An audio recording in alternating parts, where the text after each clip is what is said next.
You're live. All right, so hopefully you guys will come back. Oh, it looks good. It does. So this is Jessica Kendrick. We're episode 291 of the TED Show. Let us know you can hear us or see us. Hopefully that sideways thing will not happen again. I don't know what's going on with Facebook today. I'm super excited to have her on. I feel like she's the queen of giving in the community and does so much work. I see you tagged and everything. You just got, hey Rebecca, let me know you can hear me and see me the right way, please. Jeff Wilcox, what's up, guy? John, John, how are you feeling? John Wild's been in the hospital. Yes, we're back. Okay. So you have been in the paper recently, too, for a lot of things. So I'm like, we've got to get her on the show. We have to, because, you know, I'm big about community. So we're going to talk about the importance of community today. But obviously, Jeff says, hi, Jesse. Jeff Wilcox. Hi. Hi, Jeff. Good to see you. Good to see you. Kinda. Ta-da, Corey Jones. I did it, Corey. Rebecca, hola. So tell us a little bit about you. Everybody wants to always know a little bit about the person. As long as you don't say I was born and became a lawyer, we'll be good. What's up, Danny? Why that? No, you got to tell us more than that. Oh, wow. Okay. Let's see. I'm pretty much born and raised in Florida. Went to UCF, so go Knights. Go Knights, me too. Definitely. Yep. Working on national champions this year again. That's right. It's coming. I think it should. But then my husband's an Alabama fan, so we have a split house. You have a split house. We'll argue over who's the national championship there. Yeah. But I became a lawyer. I can't stop there. No. I have a 1.5-year-old, a 3.5-year-old. Opened Kendrick Law Group about 3 years ago now, and then champion title and closing a year ago.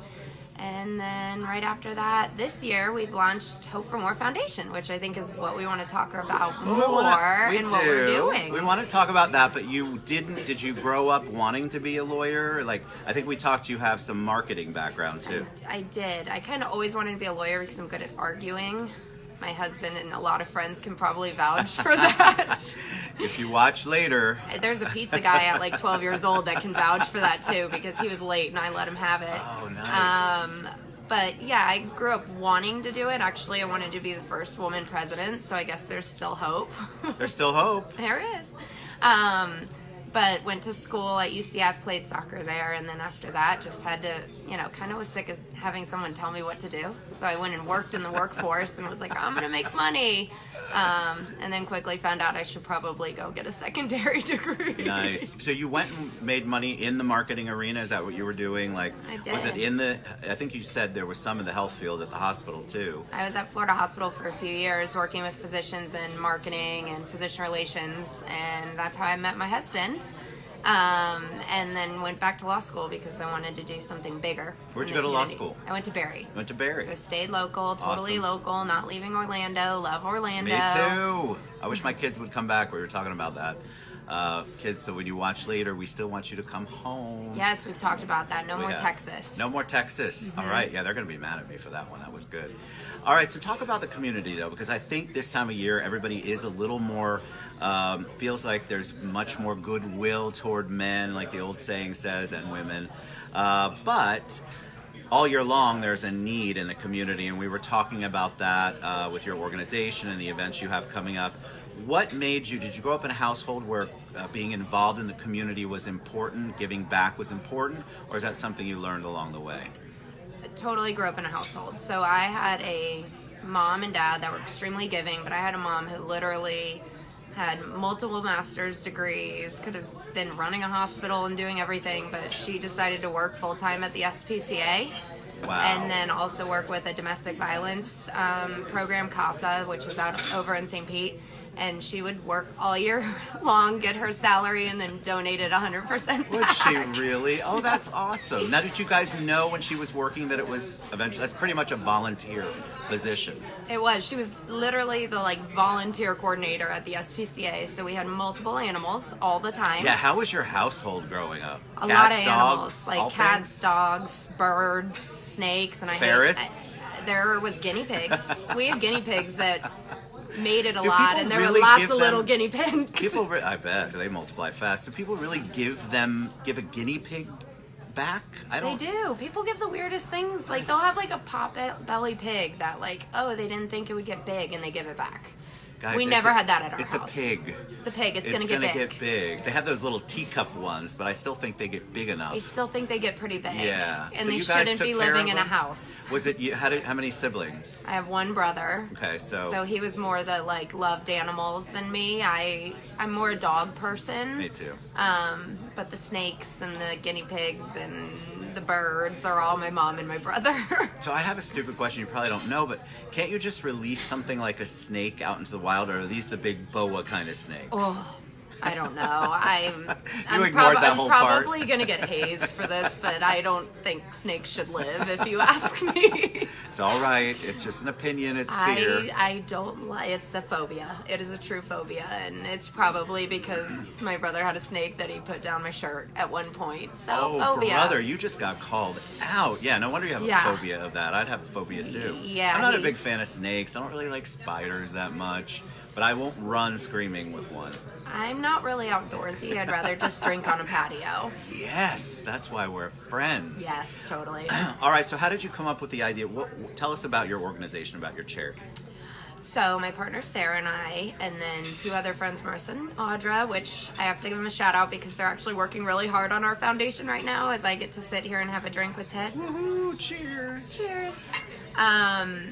But about a year ago, we decided we've been doing so much in the community, and we wanted to be able to pick and choose what we wanted to do as a group, and wanted to be able to say how we want to do it. So Why was that important? Had you had experiences where you raised money and it didn't go the way you expected it to go? We had in the past, not with any of the organizations we work with now, but definitely in the past, we all have had run-ins where we worked really hard for the money and we thought it was going a specific way and it didn't. So frustrating. Or we were working really hard on a event and kind of got told what we wanted to do and what would be great couldn't be done. So we were like, we're going to do our own foundation. Good for you. So we call it Hope for More Foundation.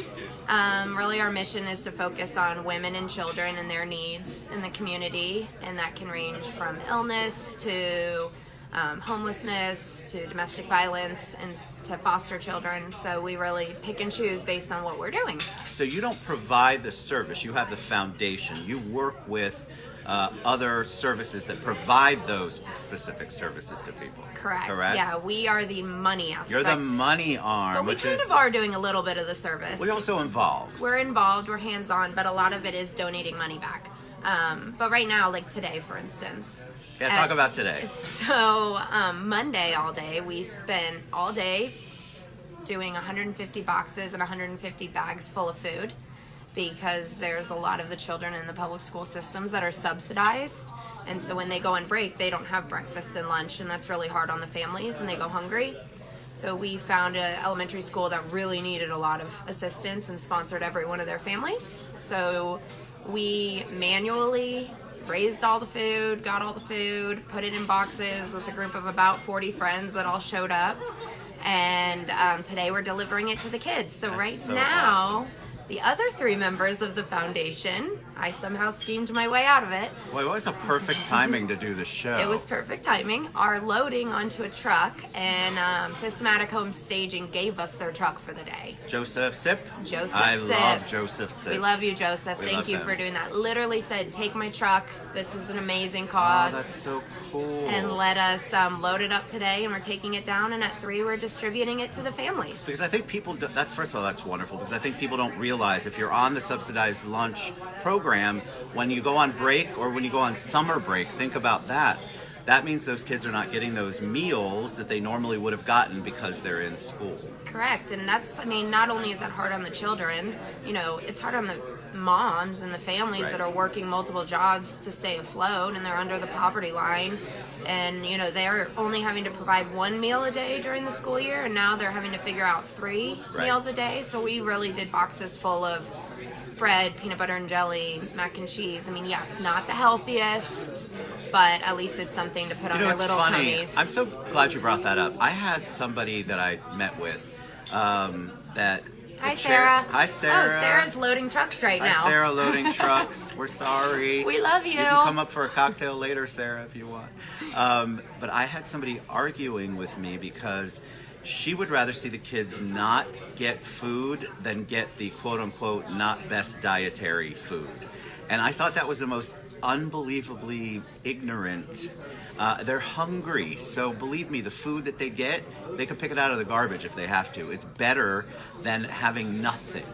They really, I mean, we had kids run up and in tears thank us because we did it over the Thanksgiving break also. So this is our second round. And like in tears thanking us because they weren't sure how they were going to eat over the holiday break. And so, I mean, we try. We put canned veggies and canned fruit, and we try to make it as healthy as possible. But at the end of the day, food is food. Hi, Maxine. Maxine had a box and collected donations for us. What's so up, thank you, Maxine. She's amazing. She's amazing. Yeah, they collected a bunch. We do have a great community, and that's, in general, I wanted to talk a little bit about that. Why do you think... Do you feel like Orlando's your only experience with charity, or did you have charity where you...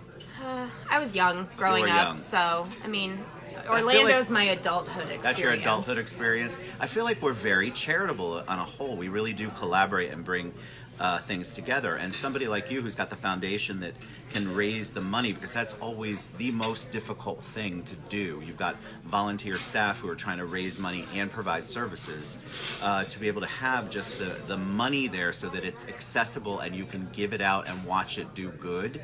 That's a huge thing. And so having it's a foundation, right? It's a foundation, yeah. Yeah, so which is amazing. I think people don't understand. Was it easy to create the foundation?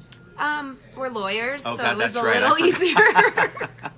I forgot you're attorneys. Is it the easiest? No, but we know how to do it. So we've done it before. We do it for clients, so it was a little easier for us to do it. Sure. But, the IRS likes to make it a difficult process. You have to jump through a lot of hoops, right? It was about 180 days waiting for us to actually get the 501c3 stamp of approval. Right. So you have to jump through quite a bit of hoops, and it's a risk for the board members too. I mean, the second you put your name on a board, like anyone knows, you have a lot of liability following you and making sure that money is fiscally used properly. Yes, and there's a lot to go. When you serve on a board, I'm an old insurance guy, you should have your board of directors insurance in place for sure. Pretty much I had my insurance guy call me when we announced on Facebook, Hope for More Foundation, and he was like, I'm supposed to be a call before you do this.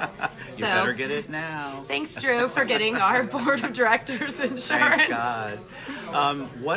What are the difficulties or challenges that you see in raising money in this world? Because if you're a foundation, when you go out to people, are you raising money and they know the specific end user of the money, or are you just raising in general? How does that work with a foundation? So it could be either way. Some do just, hey, you're donating in and we know this is what our mission is and we state we're going to use it appropriately. We are trying to be super transparent where if you donate money to XYZ, this is what it's going for. Right. I think my biggest frustration is I've gone to events where by the end I'm still questioning what I'm donating money to. All the time. So, I think the transparency of where the money is going is what everyone wants to see in a foundation, and that's our goal. And also that, the board members aren't making money off of it was our goal, too. We wanted a foundation where none of us are taking any of the money as salary or anything. Awesome. It's really 100% donation back. And how do you raise your funds? Do you have events? Do you...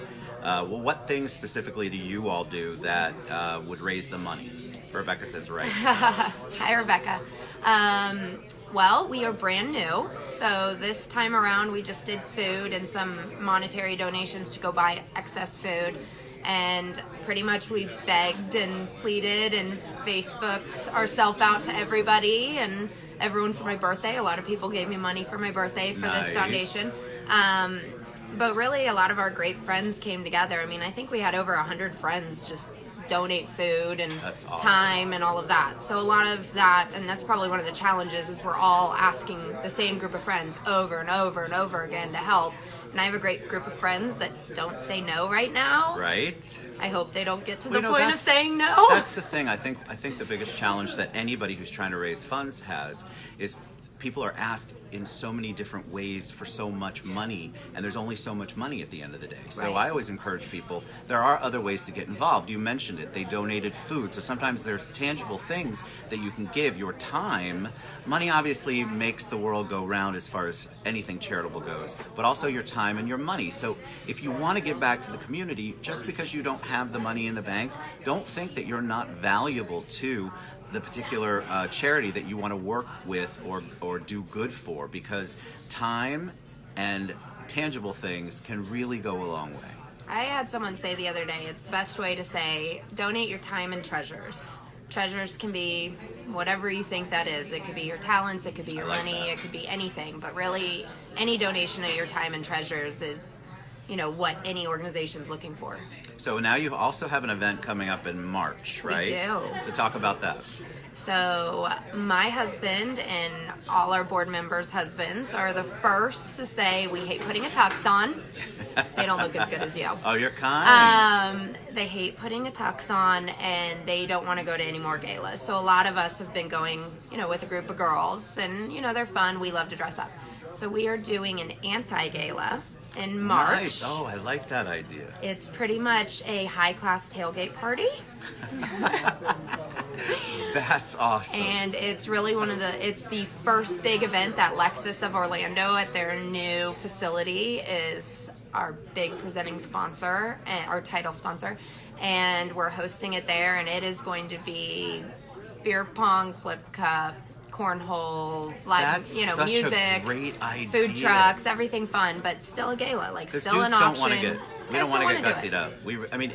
It can be difficult, honestly, because you wear a tux, and if you're in season, you're wearing that same tux 5, 6, 7 times. It's a lot, and so guys would prefer to have something more laid back, and I love that. I love that aspect of it, because you can still raise money, have a good time, and it can be very easy to go to instead of having to get all glittery.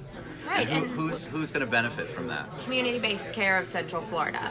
So we're really working with them for the foster programs and filling the needs and gaps that they have.